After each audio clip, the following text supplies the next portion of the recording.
While President Trump's plans for a wall between the U.S. and Mexico remain uncertain, it has the full support of the Interior Department.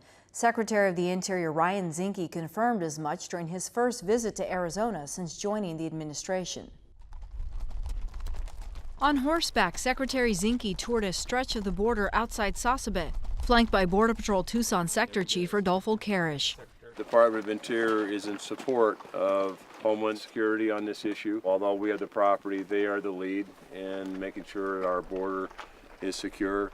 Clearly we're going to build a wall. Clearly the design yet is not finished. The Interior Department manages 177 miles of land along southern Arizona's border, which includes the Buenos Aires National Wildlife Refuge and other protected areas. We have our challenges on making sure wildlife and preservation and being the steward of our wildlife and making sure that what we do does not negatively impact that mission. Mostly what I saw out there from environmental damage, though, is the unconstrained illegal traffic and the trash left behind. Environmental groups like the Sierra Club oppose the wall because they worry it creates a barrier that harms wildlife and leads to flooding. Occasionally it rains a lot here. And what we don't want is the floods to back up and cause environmental damage. Part of the reason why I'm here is, it's a consideration. The environment's important. Zinke said the Trump administration is taking into account these concerns while it reviews proposed redesigns. The secretary also met with leaders of the Tohono O'odham Nation to discuss border security. Chairman Edward Manuel joins us in studio to share more about how that meeting went. Well, we have 62 miles of the international boundary. So when they put in the international boundary, they divided our traditional lands in half. So some of our people got caught on the other side of the international boundary. So they're citizens of Mexico. And then we have some that are on the United States side. And you met with Secretary Zinke. What were some of the talking points that you were able to get with him?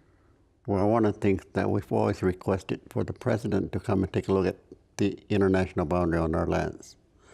Because when they're talking about a fortified wall, 30 foot high, it's going to have a lot of negative impact on the Tohono O'odham Nation. Because we have the migration of animals. And there's the waters that come through, which kind of look like rivers. And so what we're trying to do is protect the environment. But also because of our people on the other side, we still go back and forth as members of the Tohono O'odham Nation on both sides to visit relatives, friends, cultural activities, religious activities. You expressed those concerns to Secretary Zinke. Did he understand that this would have some cultural impact? And we've always opposed a fortified wall. We've had several resolutions passed by our legislative council opposing the wall for many reasons.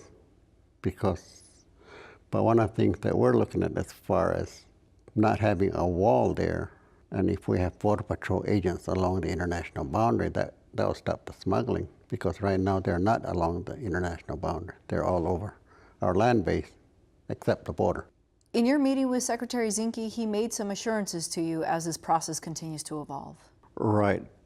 One of the things that we always do when we go to Washington is to ensure Homeland Security that they consult with the nation if they're going to do anything on the nation's lands as far as the wall. And they assured us that they'll consult with the nation. But so when we met with Zinke, and that's what we asked him, is that, are you going to be involved in that, since you have the responsibility over the tribal land regarding consultation on the nation? And he said that he made the statement that he'll take the lead in ensuring that the Homeland Security consult with the nation. With respect to the federal government's footprint on the nation, the Border Patrol's footprint on the nation, are there costs perhaps, that you've had to incur as a result of their presence?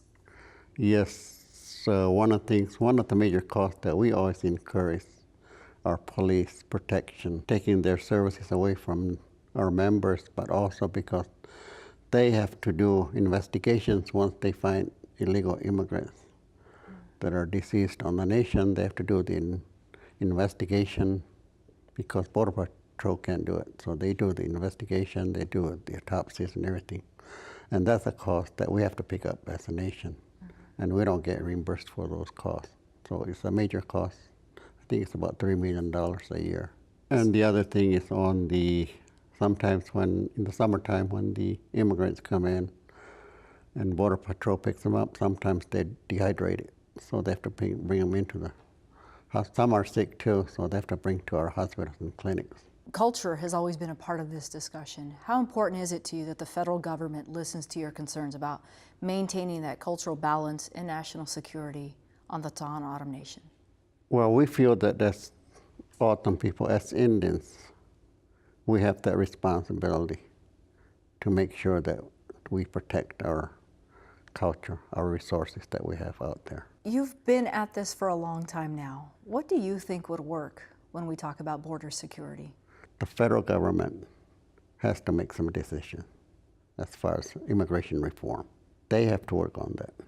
And the citizens of the United States have to work on their drug problems because a lot of the drugs are coming in through the international boundary. It's going all across America.